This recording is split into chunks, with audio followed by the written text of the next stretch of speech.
r/AskReddit, what are some declassified government documents that are surprisingly terrifying?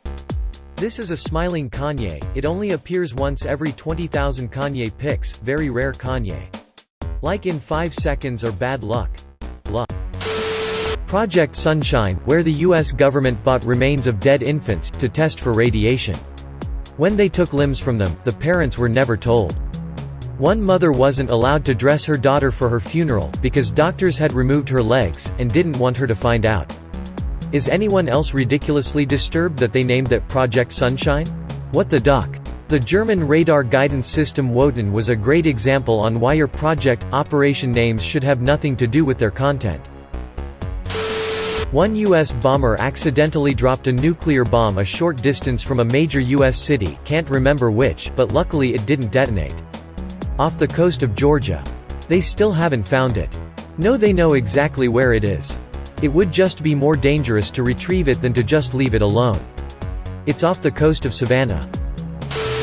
Project Pluto. Fun for the whole family.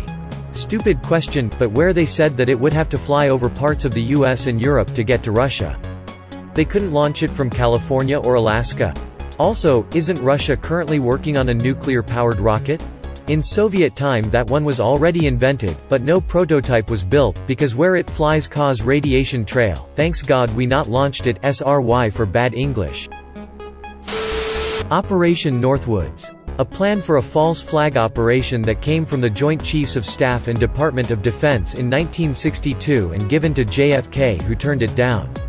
The plan called for the CIA to commit terrorist actions against U.S. civilians across the United States and frame Cuba, allowing us the right to invade and depose Castro and the communist government there. It was declassified and can be found online at the JFK Library. Terrifying that no one knows or seems to care that this was suggested by our government to the president. My high school English teacher mandated that I read this. I didn't understand it at the time, but he was responding to my question I posed him. As an airborne vet, why do you seem so jaded in regards to US history and politics? Still one of my favorite teachers to this day. He and I were able to go into a lot other awesome things the US has done. Wish I had a teacher like that.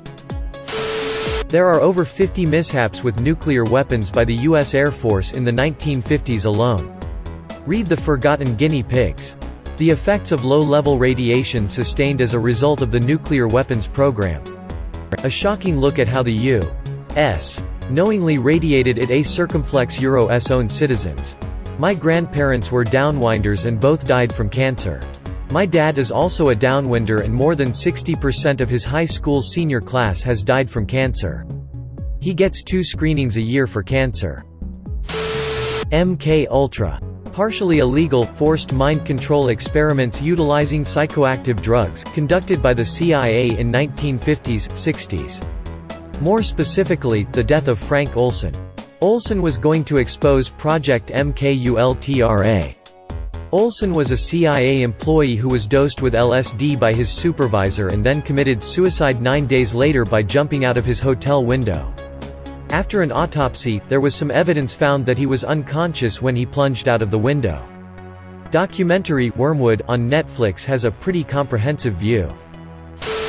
When the Space Shuttle Challenger was destroyed, it was reported that all 7 astronauts were killed instantly. It was revealed decades later that some, if not all of the astronauts survived the initial explosion, as the cockpit cabin had enough protection to not be breached. For 2 minutes and 45 seconds, they were awake and aware, as they plummeted toward the Atlantic Ocean. Understandably, NASA knew that the news of their terrifying death would have crippled the space program even more than it already was. We looked at this in flight school and pretty much, there's evidence to support that the crew was still running their procedures even after it was obvious crap hit the fan. They didn't die accepting their fate, they died astronauts. That's something to be admired, emo. The same happened with Columbia. The crew were working the systems to try to troubleshoot and recover even as the space shuttle was burning up and breaking apart around them. The crew cabin was the last piece to break apart. Jeffrey Dahmer's full confession, a couple of 100 pages of pure madness. Necrophilia, dismemberment, skinning, lobotomy, body part preservation, cannibalism. Dahmer became pretty close to his interrogating detectives, Dennis Murphy and Patrick Kennedy, and provided a lot of detail to them. A lot of it in a pretty candid, offhand manner. Dahmer should have been prosecuted for what he did in the Army. For Capshaw, it began the day he and Dahmer, an Army medic, were put into a room together. The assaults began at once and, eventually, he leapt from the third-floor window to escape. I had probably been raped 8 to 10 times, I don't know. He was tying me to the bunk with motor pool rope. He took all my clothing from me. He would either beat me before he raped me or he would beat me after. Jesus ducking Christ. How does that go unpunished? CIA involvement in starting the Guatemalan Civil War, which lasted 36 years and led to the genocide of hundreds of thousands of indigenous people. Whoopsie daisy. Very big whoopsie. The Department of Health and Human Services practiced female sterilization on Native American women all the way through the 1970s. Kinda sobering knowing that we were using tax dollars to suppress indigenous birth rates less than 50 years ago. Operation Midnight Climax. The government hired sex workers to dose Johns with LSD for research purposes, so to speak. Midnight Climax sounds like a porno. It basically was.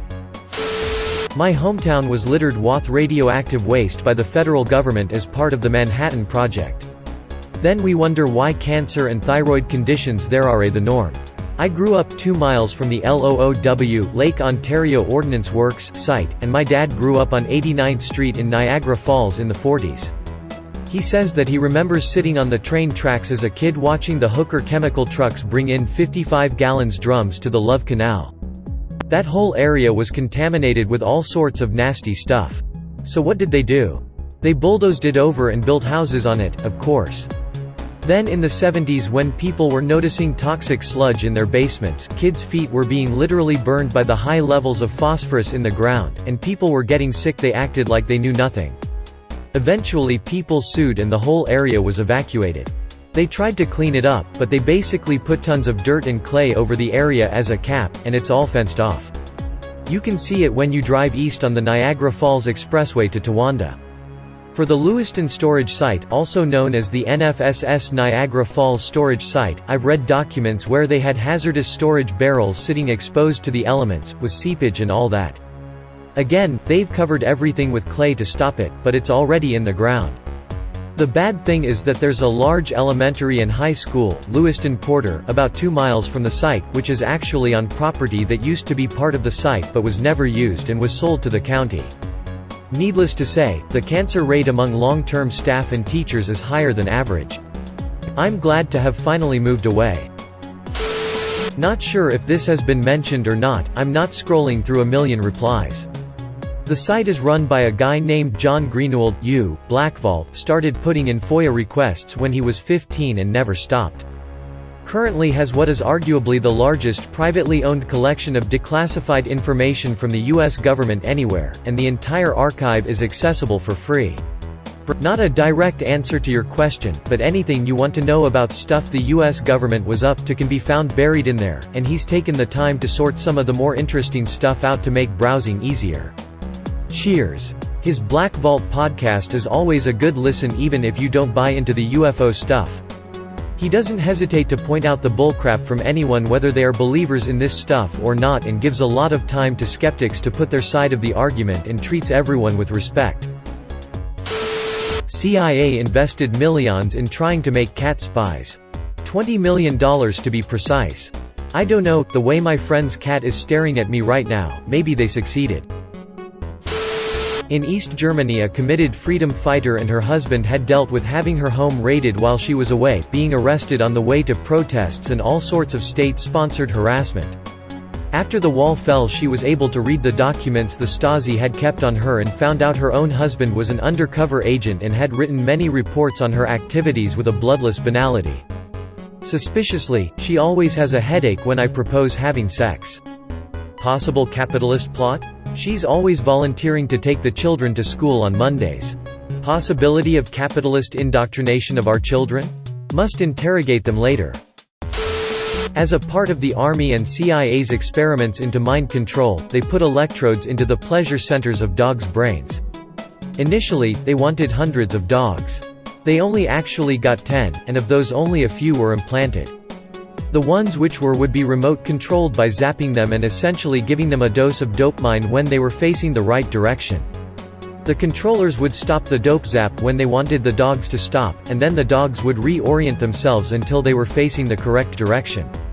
This meant when the controllers weren't present, the dogs who had been implanted would continually spin in circles, even in their cages, always looking for the direction that gave them that next hit. The program ran out of funding in the mid-60s, and the dogs were destroyed.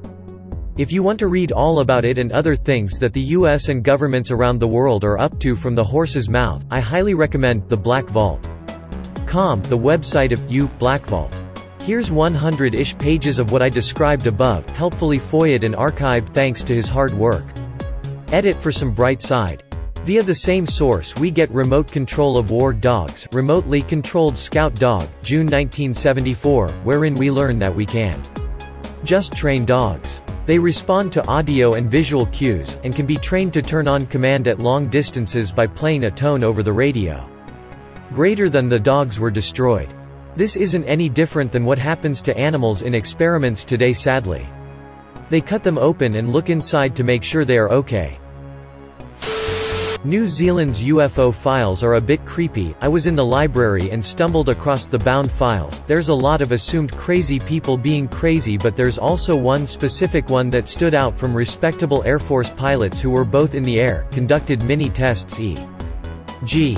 blinking, moving the plane in relation to the object, verifying what he saw with the co-pilot ensure it wasn't an illusion or his mind. I don't know, just the fact that you'd assume he wasn't crazy creeps me out so much. NZ is not real. Yeah, it's just a prop island for the Lord of the Rings movies.